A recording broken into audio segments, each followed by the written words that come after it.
স্ত্রীর মৃত্যুর 4 বছর পর শ্বশুর বাড়িতে এসেছি। রাতে খাবার শেষে শাশুড়ি বলল, বাড়ির পেছন থেকে পালিয়ে যাও বাবা, না হলে তোমার শ্বশুর তোমাকে মেরে ফেলবে। কোনো কথা না বলে চুপচাপ পালিয়ে যাও, আর কোনোদিন আমাদের বাড়িতে এসো না। আমি অবাক হয়ে তাকিয়ে রইলাম। বললাম, কিন্তু কেন আম্মা? আমাকে খুন করে আব্বার লাভ কি? আমি কি করেছি? শাশুড়ি আমার কথার কোনো জবাব না দিয়ে চোখ দিয়ে কিছুটা ইশারা করে চলে গেল। আমি চুপচাপ করে বসে রইলাম, ভয় পাচ্ছি কিছুটা। উঠে রুমে গেলাম। হঠাৎ পেছনে কারো উপস্থিতি অনুভব করে ঘাড় ঘুরিয়ে দেখে এই বাড়িতে যেই ছেলেটা কাজ করে সেই বাদল দাঁড়িয়ে আছে। বাদলের বয়স 22 থেকে 23 বছর হবে। এই বাড়িতে প্রায় 15 বছর ধরে কাজ করে। তার চোখে চোখ রাখতেই অদ্ভুত লাগলো। কেমন জানি ক্ষুধার্ত বা প্রতিশোধের আহ্বান জানিয়ে দিচ্ছে বাদলের সেই চোখ দুটো। তখনই হঠাৎ মোবাইলে কল এলো। কল করেছে আমার শাশুড়ি নিজেই। আমি রিসিভ করতে তিনি বললেন, বাদল তোমাকে সারাক্ষণ চোখে চোখে রাখছে। বাহিরে আরো 3 জন আছে। কেউ যেন বুঝতে না পারে যে তুমি ওদের উদ্দেশ্য জেনে গেছো। রিক্তার বাবা তোমাকেই রিক্তার মৃত্যুর জন্য দায়ী করছে। আমি কিছু করতে পারলে করতাম বাবা, তুমি পালিয়ে যাও। আমি চাই তুমি নিজের জীবন নিয়ে যেন ফিরে যাও, আর আমি আমার সংসার নিয়ে বেঁচে থাকি। মেয়ে তো গেছে, এখন তোমাকে মেরে স্বামীকেও হারাতে চাই না। আমি আগে জানলে কিছুতেই তোমাকে আসতে বলতাম না।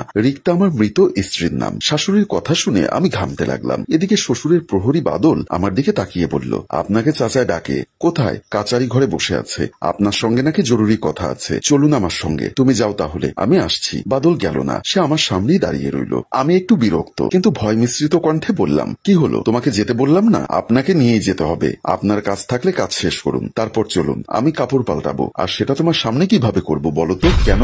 আপনি কি মেয়ে মানুষ নাকি আমি মেয়ে মানুষ? আমার সামনেই পাল্টান, সমস্যা কি? আমি আপনাকে না নিয়ে গেলে চাচায় ধমক দিবে। এখন কি বলবো আর খুঁজে পেলাম না। আমার কি যাওয়া উচিত নাকি বাদলকে এখানে ঘায়েল করে পালানো উচিত? বুঝতে পারছি না। যদি সেটা করতে পারি তাহলে পালানোর একটা সুযোগ পাবো, কিন্তু যদি কাচারি ঘরে যাই তাহলে তো আর সুযোগ নাও আসতে পারে। মনে পড়লো অতীতের কথা। রিক্তা আর আমি বিয়ে করেছিলাম গোপনে। রিক্তা পড়াশোনা করতো ঢাকায়, সেখানেই আমাদের পরিচয়। প্রায় 2 বছরের কাছাকাছি আমাদের ভালোবাসার গল্প। তারপর এক ছুটিতে রিক্তা তার গ্রামের বাড়িতে বেড়াতে আসে। বাড়িতে এসেই জানতে পারে রিক্তার বাবা ওর বিয়ে ঠিক করেছে। তখন ইউনিয়নের পরপর 2 বার নির্বাচিত চেয়ারম্যান রিক্তার বাবা জুলফিকার মৃধা। রিক্তা আমাকে লুকিয়ে কল দিয়ে কান্নাকাটি করলো। আমি তাকে কোনো সমাধান দিতে পারলাম না, কারণ মা বাবার কাছ থেকে একটা মেয়ে পালিয়ে যাক সেটা আমি চাইনি। তাই ওকে সান্ত্বনা দিয়ে ফোন রাখি। আবার নিজের ভালোবাসার মানুষ সারা জীবনের জন্য অন্য কারো হয়ে যাক সেটাও কল্পনাও করতে পারছিলাম না। ভেবেছিলাম আমি সরাসরি রিক্তার বাবার সঙ্গে কথা বলবো, কিন্তু তার আগেই রিক্তা তার বাবাকে বলেছে আমাদের সম্পর্কের কথা, এবং তিনি এই কথা শুনেই সরাসরি না করেন আর রিক্তাকে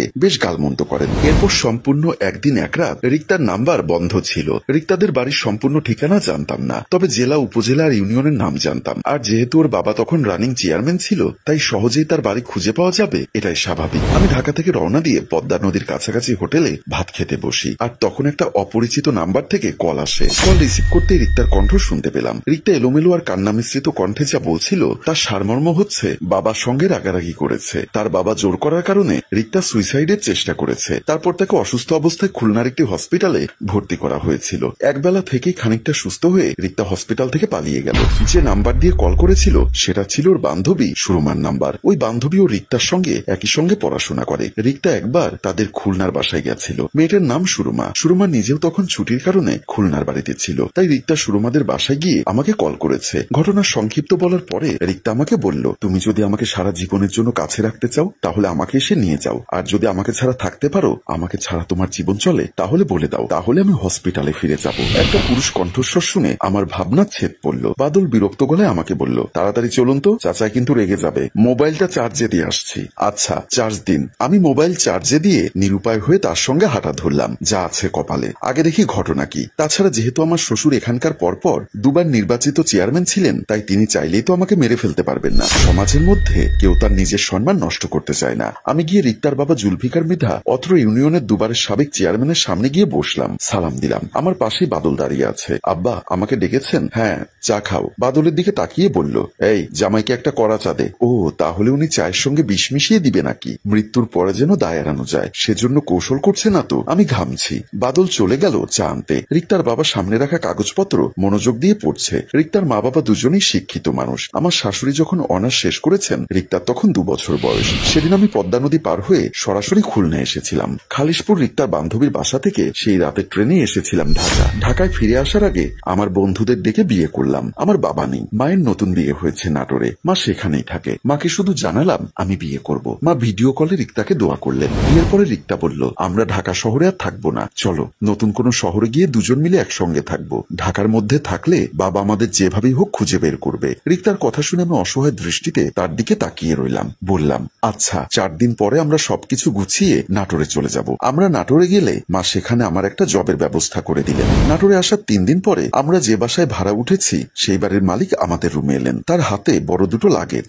আর সেই লাগেজ যে রিক্তার সেটা আমি এবং রিক্তা দুজনেই বুঝতে পেরেছি। বাড়িওয়ালা রিক্তাকে বললেন, তোমার বাবা এগুলো পাঠিয়েছেন, এখানে তোমার ব্যবহৃত সবকিছু ঠিকঠাক আছে, তোমার শখের যা কিছু ছিল তিনি নিয়ে এসেছেন, আশা করি তোমার আর অসুবিধা হবে না। আমি কিছু বলার আগেই রিক্তা বলল, আপনি আমার বাবাকে চিনেন? না। ভদ্রলোক কিভাবে আপনাদের সন্ধান পেয়ে এখানে এসেছে আমি জানি না, তোমাদের বিষয়ে সবকিছু বলল, তারপর এগুলো দিয়ে তিনি চলে গেছেন। আমিও রিক্তা দুজনের দিকে তাকিয়ে রইলাম। সবসময় রিক্তার মুখে তার বাবার বিষয়ে যত কথা শুনেছি তার অনেকটাই ভুল প্রমাণিত হলো। রিক্তার কথা অনুযায়ী তার বাবা হচ্ছে তার দেখা সর্বশ্রেষ্ঠ রাগী মানুষ, অথচ সেই মানুষটা এভাবে আমাদের খুঁজে বের করে নিজের হাতে মেয়ের ব্যবহৃত সবকিছু নিয়ে এসেছে, আবার খুব যত্নে সেগুলো বাড়িওয়ালার কাছে দিয়ে গোপনে বিদায় নিয়ে গেছে। আমরা মনে মনে তখন মানুষটাকে একটা অপ্রকাশিত ধন্যবাদ দিলাম। বাড়িওয়ালা যাবার সময় রিক্তাকে বললেন, তোমাকে বলতে বলেছেন তার ভয়ে পালাতে হবে না, কারণ সব জায়গা থেকে খুঁজে বের করার ক্ষমতা তার আছে। তোমার বাবা চান তুমি তোমার পড়াশোনা শেষ করো, তাই পড়াশোনা বন্ধ না করে ঢাকায় গিয়ে ফাইনাল পরীক্ষায় অংশ নিতে বলেছেন।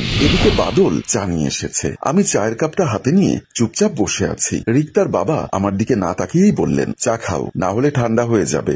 আমি চা খাবো না। ও আচ্ছা, সেটা একটু আগে বলতে, তাহলে শুধু শুধু নষ্ট হতো না। বাদল, চা নিয়ে যা, তুই খেয়ে ফেল। আমার পাশে দাঁড়িয়ে দাঁড়িয়ে বাদল চা খাচ্ছে। রিক্তার বাবা এবার তার সামনের কাগজপত্র এক সাইডে রেখে বসলেন। টেবিলে রাখা মোবাইলটা হাতে নিয়ে বললেন, তোমার মোবাইল কই? মোবাইল রুমে রেখে এসেছি আব্বা, মোবাইলে চার্জ ছিল না তাই চার্জে দিয়েছিলাম। রিক্তার বাবা বাদলের দিকে তাকিয়ে বলল, ঘর থেকে জামাইয়ের মোবাইলটা নিয়ে আয় তো। আমি চুপচাপ বসে আছি। তিনি তার মোবাইলে কি যেন টাইপ করছেন, সম্ভবত কিছু লিখছেন কারো কাছে। আমি যেমন ছিলাম তেমনই বসে রইলাম। বাদল ভেতর থেকে মোবাইল নিয়ে আসলো। আমি মোবাইল হাতে নিলাম। আমার শ্বশুর তখন বললেন, তোমার মোবাইলে এমবি আছে? জি আছে। দেখো তো তোমার মেসেঞ্জারে কোনো মেসেজ এসেছে কিনা। আমি ডাটা চালু করলাম, আর তখনই মাত্র কয়েক সেকেন্ডের মধ্যে সবচেয়ে বড় ধাক্কাটা খেলাম। রিক্তা মারা গেছে আজ থেকে 4 বছর আগে। আজ রিক্তার মৃত্যুবার্ষিকী ছিল, তাই আমি এসেছি। কিন্তু আজ হঠাৎ রিক্তার সেই পুরনো ফেসবুক আইডি দিয়ে মেসেজগুলো এলো কিভাবে? এই আইডি তো গত 4 বছর ধরে বন্ধ ছিল। আমি মেসেঞ্জারে গিয়ে রিক্তার আইডি দিয়ে আসা মেসেজটা পড়তে লাগলাম।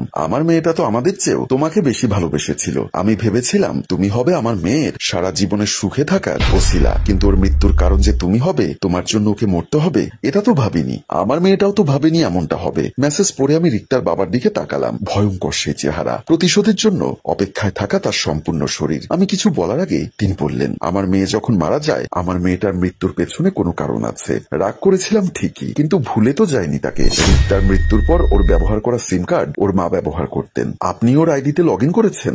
রাজনীতিবিদ মানুষ আমি, সবকিছুর একটা গভীর চিন্তা থাকে, তাই আমার দলের সেই ছেলেটার সাহায্যে আমি রিক্তার আইডিতে গেলাম, কারণ সেখানে হয়তো কিছু না কিছু পাবো সেই বিশ্বাস আমার ছিল। হয়তো তোমার কাছে, নয়তো তার নিজের কোনো কাছের বন্ধুর কাছে নিশ্চয়ই হতাশার কথা শেয়ার করেছে। এবার আমার গলা শুকিয়ে গেল। রিক্তার মৃত্যুর আগে সত্যি সত্যি আমার সঙ্গে ঝামেলা হচ্ছিল, তবে সেটা রিক্তার এক বন্ধুকে নিয়ে। রিক্তার বাবা বলেন, আমার মেয়ে আমার কাছে অনেক কিছু। আমি ভেবেছিলাম সেই ছোটবেলায় বারবার ভুল করে আবার আমার সামনে আসতো। আমি চুপ করে মাথা নিচু করে বসে রইলাম। তিনি এবার দাঁড়িয়ে বললেন, এতটাই যখন অসহ্য লেগেছিল তাহলে আমাকে একটিবার বলতে, আমি গিয়ে আমার মেয়েকে নিয়ে আসতাম। তোমার বিশ্বাসঘাতকতার আঘাতে আমার মেয়ে কষ্ট পেত না, আমি তাকে নিজ হাতে খাইয়ে দিতাম, তবুও আমার কাছে তো থাকতো। বিশ্বাস করুন, আমি ওকে খুব ভালোবাসি। আমি এখনো ওকে খুব ভালোবাসি। আমি ওকে খুন করিনি। কেন কেন আমার মেয়েটাকে আমার থেকে দূরে সরিয়ে দিলি বল? আজ রিক্তার মৃত্যুবার্ষিকী। জানি না আমার কপালে কি আছে। সম্মানিত ভিউয়ার্স, গল্পের পরের অংশ দেখতে চাইলে বেশি বেশি কমেন্ট এবং শেয়ার করে সাথেই থাকবেন। ধন্যবাদ। গল্পটির ভাবনা এবং পরিচালনায় অভি এবং প্রযোজনায় মঞ্জুর মোর্শেদ। ধন্যবাদ।